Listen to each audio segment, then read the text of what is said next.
Hi guys, it is Aoife from Words of Clover and I'm here with a video today that kind of combines the Irish Readathon with March Mystery Madness. A perfect combination, if I do say so myself, because we Irish are very good at writing a good mystery. So I am here to talk about, give you some recommendations basically of books set in Ireland or by Irish authors that have kind of a mystery element to them. And I have a list here, mostly of actually series, which is good because there's more than one book. So if you do like the first book, there's a few more that you can read, and a couple of standalones as well that I think people might like for March Mystery Madness. Yeah, or just to put on your TBR for future Irish Readathons, future March Mystery Madnesses. Yeah, or just during the year when you want to read it. The first series I'm going to recommend is actually a series I'm listening to at this moment. I'm on the second last book. I really don't want it to end. I don't want to read the last book because I'm loving the series so much. I don't want it to end. This is like a big problem of mine, particularly with like crime, thrillery, mystery series. And it is the Maeve Kerrigan series by Jane Casey. We are following, in this Jane Casey is Irish, but we are in London, in the Met in London, with our character Maeve Kerrigan, who is of Irish descent. Her parents are Irish, and she is like a detective constable at the start, and then eventually she kind of gets promoted as you go through the books, and we are basically just following her as she is trying to uncover murder mysteries or like other kind of mysteries in the book. First meet her, she has a particular like partner that she has a bit of a connection to, and we kind of see how that builds up during the course of the series. She has a lot of ups and downs in terms of relationships with people, personal things that happen to her. She's kind of the person as well who she will always kind of get to the bottom of the mystery. She's really, really good at her job, but she's also someone who will always end up finding her life in peril. So you kind of see her get into a lot of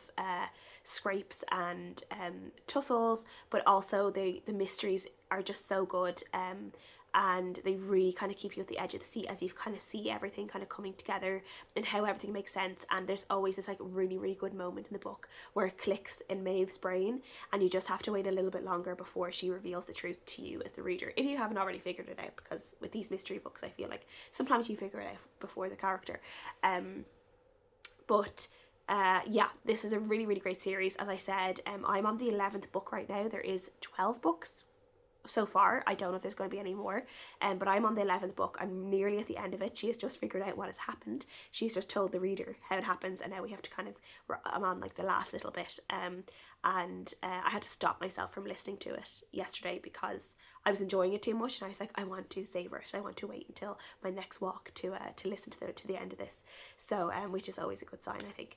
So yeah, really, really love this series. One of my favourite crime mystery series, and I just have to recommend that to people because it is so, so good, and really, really good on audiobook as well. The next book series I'm going to recommend is the Eddie Flynn series by Steve Kavanagh.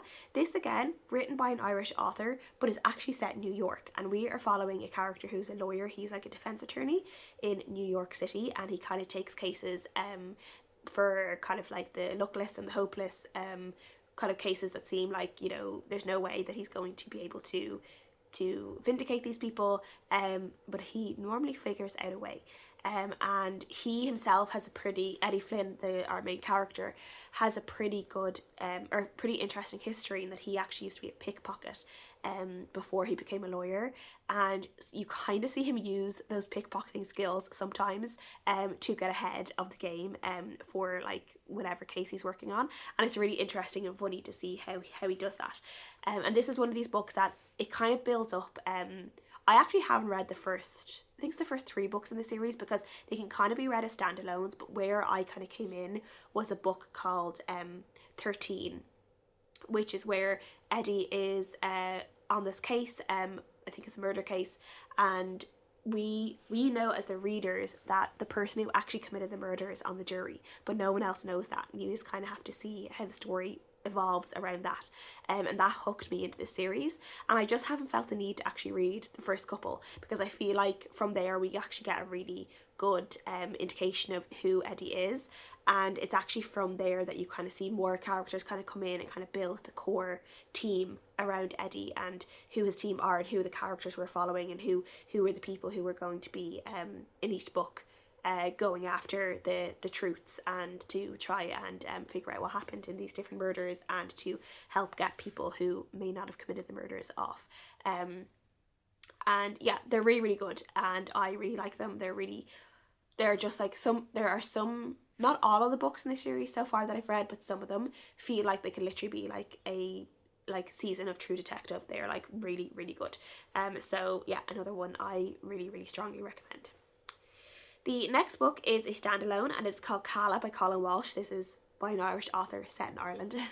And in this one we are in a kind of past and present storyline. We are following a group of teenagers in the past storyline, and it's kind of just about their like a summer, like autumny kind of time of getting to know each other and hanging out, and we kind of see different things they have going on in their lives. And the town in this book is quite important in terms of how the town is run, who is in charge of the town, kind of political undercurrents in the town as well.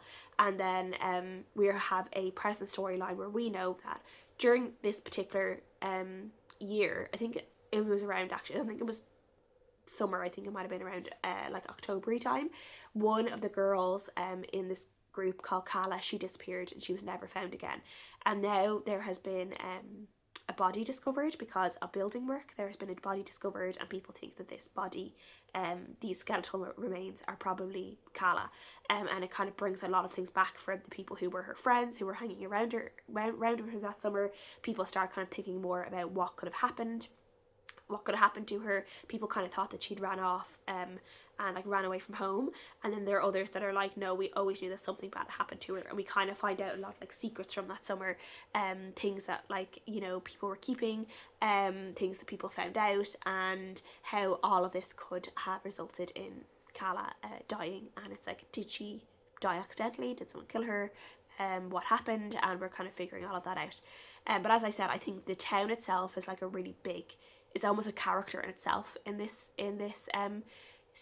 book, which is really great. But I just loved the character studies of each of the different characters following. You kind of have like the Shire kid who has like a lot going on. You have the girl who's a bit loudmouth but it has a heart of gold.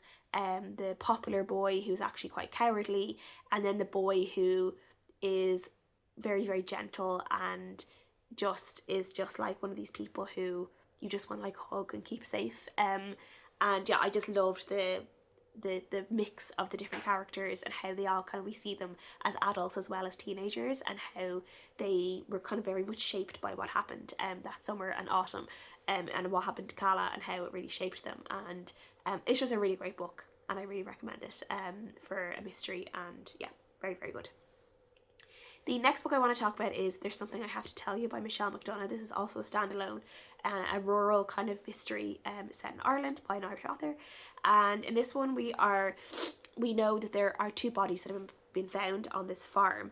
And it is the husband and wife of this farm, quite a wealthy farm. They own the farm, but they also own like a shop and like other things.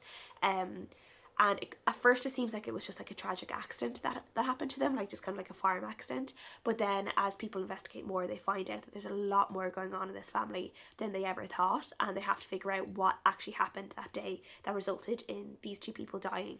And you're just really going into the family history and the family secrets, the children, the in-laws, all their relationships with each other, the tense like family situations, and yeah, it kind of like builds up slowly until you find out what happened. And I really, really enjoyed this, and I do highly recommend it. And I'm actually going to try and read Michelle McDonough's latest book this year for the Irish Readathon. So yeah, one that I very much recommend. The next one I want to talk about is actually one people might know about already, because actually there's a TV show that I think has just come out or is about to come out based around this book, or at least I think so, because it has the same name and it seems to have the same premise, and that is 56 Days by Catherine Ryan Howard. Now this is set in Ireland during the COVID pandemic. So again, if you don't like to read books about set in this time period, don't read this book. I think the TV show has Americanized it, so it's set in America with American characters. But in this one, at the start of the book, we know that there has been a body found in this apartment. There could be a murder mystery here. There is, obviously questions about who the person is. Did they die accidentally? What happened? And then we are going back 56 days in the past, and we find out that these two people started dating kind of just before the lockdown, the pandemic happened. And then we start learning how they kind of decided to bubble up together as the pandemic hit and people were told to isolate. And then we know that, obviously one of them has been found now dead. So we need to go from like the point that they started living together to that point, like what happened in between, what happened that has ended up with one of them being dead. So you're kind of filling in the blanks as you go along with the story. And obviously there's a big mystery there of who the person is that's dead, which one of them is dead, and what happened. And yeah, it is pretty good. So it's one that I do highly recommend.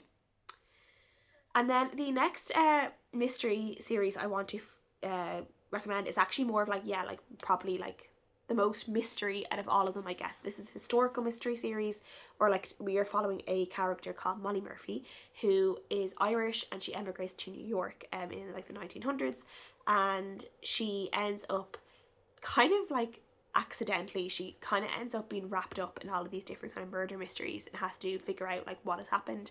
She ends up kind of having a tenuous relationship with the police department in New York at the time, one detective in particular, and we see her ending up kind of becoming, like, she kind of makes it her job to become a private investigator, and she ends up investigating these different things and just kind of gets herself into trouble, but also ends up obviously solving a lot of these different mysteries. I haven't read the series in actually a really long time, and thinking about it and talking about it, I'm like, I really should get back and try and finish the series because it is very, very enjoyable.